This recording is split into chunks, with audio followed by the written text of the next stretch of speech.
Segundo bloque de Tiempo Real. Bueno, yo hablaba algo en la introducción en relación a lo que, bueno, se puede saber del juicio por jurado, por lo menos desde afuera, lo que se puede percibir.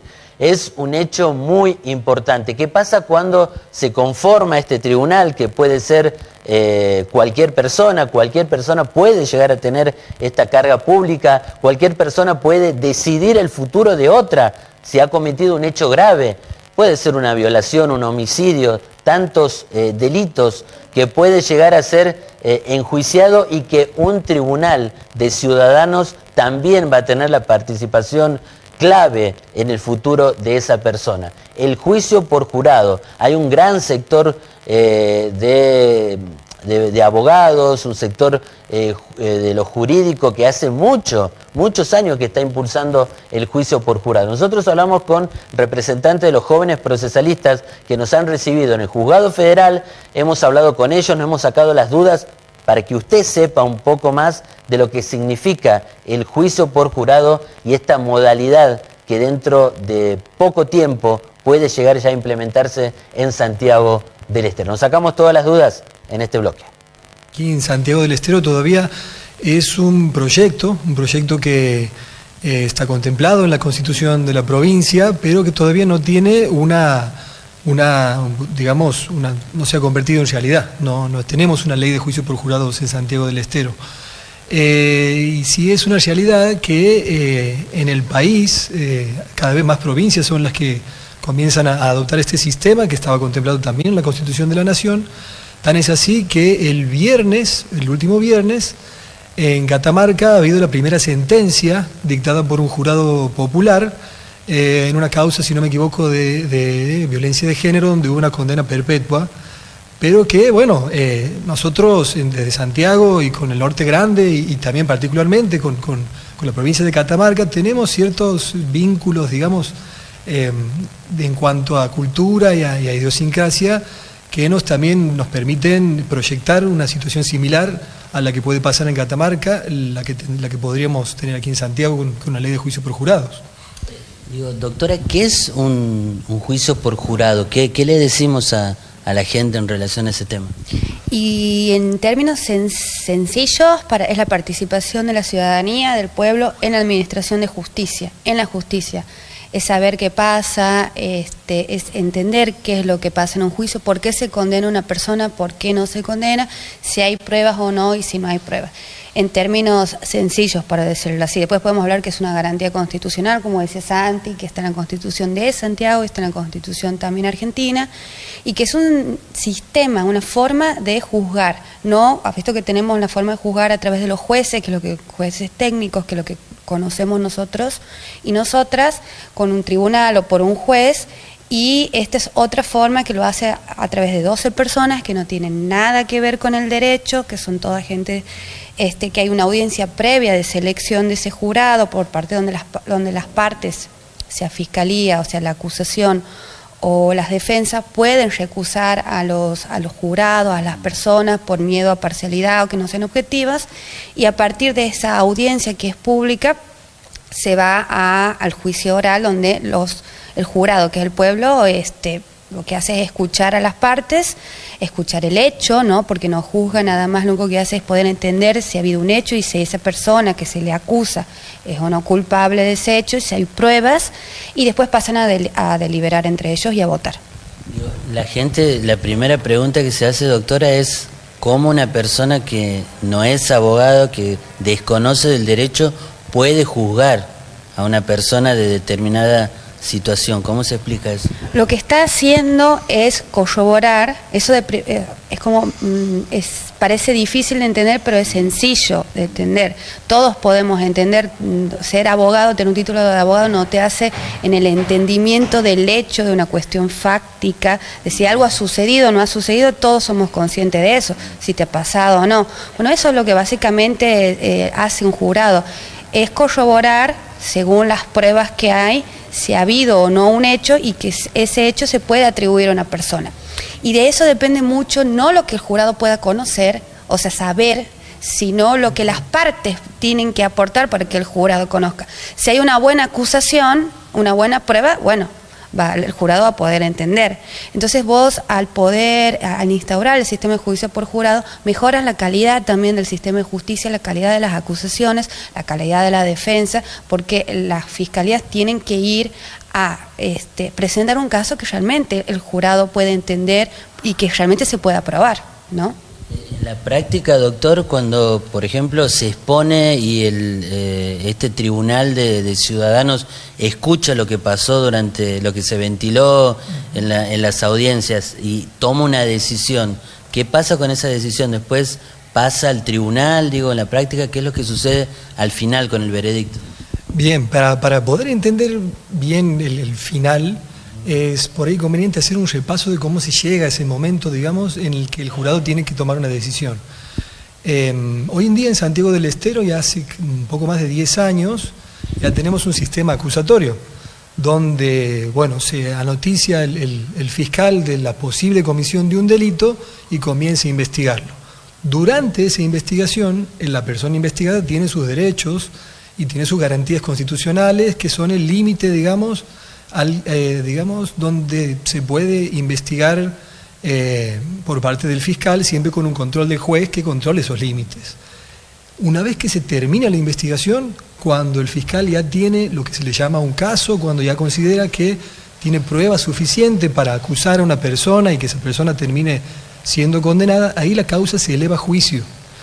Y es aquí donde actúa el jurado. Por eso es importante tener esto presente, porque no es que el jurado va a tener que tomar decisiones sobre cuestiones de derecho. Todas las cuestiones que hacen a las garantías constitucionales del ciudadano ya han sido, digamos, es una etapa que ya está superada a esta altura. Entonces, lo que tiene que decidir el jurado es si esta prueba que ha conseguido el fiscal durante todo este procedimiento, todo este proceso, es suficiente para probar el hecho más allá de cualquier duda razonable. De esta manera es que el jurado solamente decide sobre hechos, no tiene que hablar de derecho. Para eso está el juez, que siempre en el juicio hay un juez, pero aquí son 12 personas que juzgan sobre hechos, no sobre derecho. Para el derecho, no nos olvidemos, continúa estando el juez. ¿Qué sigue después de esto? Bueno, una vez que el jurado toma su decisión, eso depende de la regulación interna también. En Córdoba, por ejemplo, tienen 8 jurados, en el resto de las provincias que han implementado esto son 12, y muchas veces se puede tomar la decisión por unanimidad, que es lo más recomendable, lo que es más natural al sistema, digamos. Por unanimidad. Si no se llega a la unanimidad, estaríamos hablando ya de una absolución, porque ya no podemos hablar de que no haya una duda razonable. Si de 12 personas no se convenció a 12, entonces es probable que haya una duda. ¿Vale la mayoría, por ejemplo, doctor? Depende del sistema, como decía Santi. Hay provincias como Neuquén en donde la regla para vos condenar a una persona en cuanto a la votación, ¿no? Porque el jurado delibera, pasa a deliberar secretamente y vota, y el voto es secreto, o sea, no se ventila. El jurado lo que va, si logra ponerse de acuerdo, es unánimemente a través para poder condenar a una persona. Se condena y el acusado tiene derecho a poder revisar esa sentencia por un órgano, que en este caso puede ser un tribunal de alzada. Siempre y cuando tenga condena. La absolución no es revisable, no es revisable el veredicto del jurado por parte del Ministerio Público Fiscal. Sí las indicaciones que le hace el juez, que hace, antes de que vayan a deliberar, y un montón de cuestiones más técnicas que tienen que ver con las leyes. Pero hay otras provincias, como te decía, Neuquén, en donde le exigen una mayoría no determinada para llegar a ese acuerdo para condenar a alguien. Porque lo más grave que siempre puede pasar es eso, la condenar a alguien. No tienes que vos estar convencido de que hay suficientemente prueba para probar el hecho de que ha cometido, que ha existido y que esa persona ha cometido. Son términos sencillos, no es una cuestión de otro mundo, y es como discusiones que se reeditan a lo largo de la historia de la Argentina. No estamos acostumbrados, no estamos preparados para ser jurados, nos dicen a otra. Así hace muchos años nos decían, no estamos preparados para independizarnos de España, subestimando siempre, no estamos preparados a las mujeres para votar, subestimando siempre la sabiduría y el pueblo cuando es nuestro derecho, y cuando nuestros constituyentes, cuando han fundado la nación, han dicho que este es el mejor sistema de administración de justicia. Es el jurado y está en la Constitución de 1953, o sea. Claro, porque de esa manera, si vos te fijas en la Constitución, en los 3 poderes hay una participación del pueblo. Estamos hablando del sufragio en cuanto al poder legislativo y al poder ejecutivo, y en la Constitución también contempla una participación popular en el poder judicial, que es a través del jurado. Sin embargo, esa regulación no ha tenido, digamos, una manifestación a nivel nacional, y recién ahora la está empezando a tener en las provincias. Digo, doctora, simplemente esto, volviendo a la práctica, lo que se pregunta a la gente, digo, la decisión final o sea, el fallo, la sentencia, el veredicto, ¿lo da el tribunal de estos ciudadanos o lo define el tribunal, en este caso los jueces que están en... El veredicto de culpable o inocente de una persona lo hace el jurado. Directamente el jurado. La condena de cuánto es, si es que es culpable, la hace el juez. ¿Sí? El jurado lo que explica, lo que va a determinar es si ha existido el hecho, sí, y si una persona determinada es culpable de ese hecho. ¿Pero la injerencia del juez sigue siendo definitiva? No. El juez lo que va a controlar que todo sea constitucional, y después, si ha habido condena, poner la escala penal, el cómputo de pena. Eso lo define el juez. Lo define el juez a través... Culpabilidad del tribunal. Exactamente, lo define el juez a través de lo que será el juicio, sí. El jurado, la culpabilidad. Y la sentencia la da el juez. Que es la cantidad, el veredicto. Hoy en día el juez toma las decisiones sobre si el hecho existió, si la persona es responsable y sobre la pena que le tocaría a esa persona. En el sistema de juicio por jurados se dividen estas decisiones. Entonces es el jurado, una persona, digamos, que también está contemplado en la Constitución, que todos tenemos un derecho a ser juzgado por nuestros pares, que se llama, y eso es lo que se refleja en el jurado.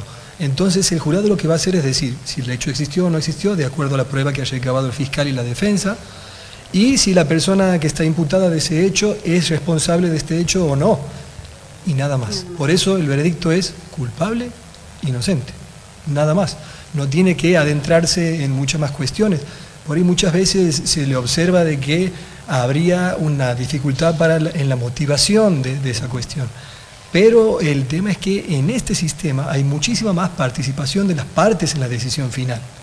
Y realmente lo que va a decir el jurado es el convencimiento que uno como litigante le ha podido generar a una persona del común, a una persona de la calle que puede tener una profesión de un tipo o un oficio de otro tipo o estar desempleado. No es un requisito, es cualquier argentino, cualquier santiagueño común en este caso. ¿Cómo se elige el tribunal? Digo, ya que cualquier el jurado, ya que ustedes están diciendo que cualquier persona puede hacerlo, ¿cómo se elige? Digo, la gente, ¿cómo ha pasado en otras provincias concretamente? La gente, hay un listado, hay un registro, ¿cómo se llega a eso? Lo que se hace es a través, el padrón, lo que existe ya, se hace un sorteo a través de la tómbola o a través de algún mecanismo público, y se hace una preselección.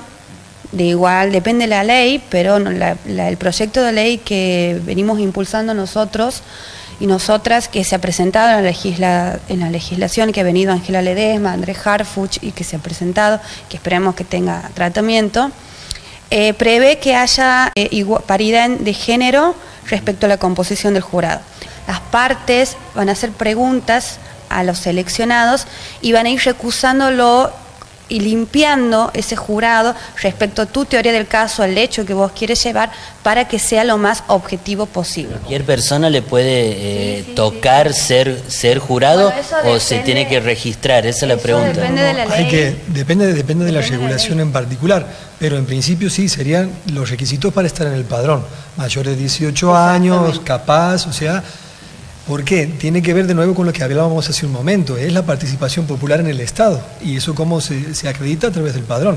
Si uno está habilitado para votar a uno de los poderes del Estado, también está habilitado para participar en el Poder Judicial, en las decisiones judiciales. O sea, cualquier persona le podría llegar a tocar ser jurado. Mayor de 18 años, hasta algunas leyes prevén hasta 65, hasta 70 años, que no sea estudiante de Derecho, que no sea abogado, que no esté involucrado en lo que es la administración de justicia, y después todos los demás pueden ser jurados. ¿Y es una obligación, doctora? Es una carga pública como votar.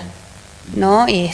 Tienen que venir para ver si son seleccionados o no, y después qué implicancia sería ser jurado. Y bueno, por ejemplo, no podrían echarte al trabajo, tendrías el permiso especial, el empleador no puede negarte cuando sos jurado. Hay ciertas cuestiones que están previstas y depende si el caso te lleva mucho tiempo. Algunos prevén de que aislar al jurado para que no esté contaminado por esas semanas. Eso también se prevé, por eso también mucho tiene que ver con las legislaciones, cómo se ha ido previsto. El proyecto de ley que se ha presentado es la mejor experiencia a nivel nacional, se ha puesto ahí.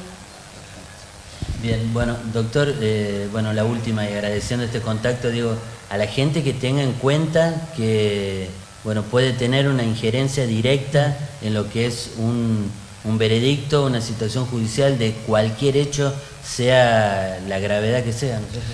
Eso de nuevo también depende de cada uno de los sistemas. Por lo general, a nivel nacional, las provincias que lo han implementado lo contemplan para delitos muy graves. Estamos hablando de homicidios, abusos sexuales gravemente ultrajantes o cuestiones, digamos, que, de suma gravedad. Pero como te comentaba, eso depende también de cada sistema en particular. Y también depende de la medida que la vayas implementando, ¿no? Por ejemplo, implementar aquí solamente para empezar con un proyecto para solamente homicidios agravados y después ir para abusos, y así a medida que vaya funcionando el sistema y que la gente empiece a conocer qué es. Y después hay otra cuestión, que no es que vas a ser jurado todo el tiempo, sino que sos un jurado en una causa, en un juicio, y después de 5 o 10 años recién te pueden volver a convocar. Una vez que has sido, ya no te vuelven a convocar. Eso también, como para que lo tengan en cuenta.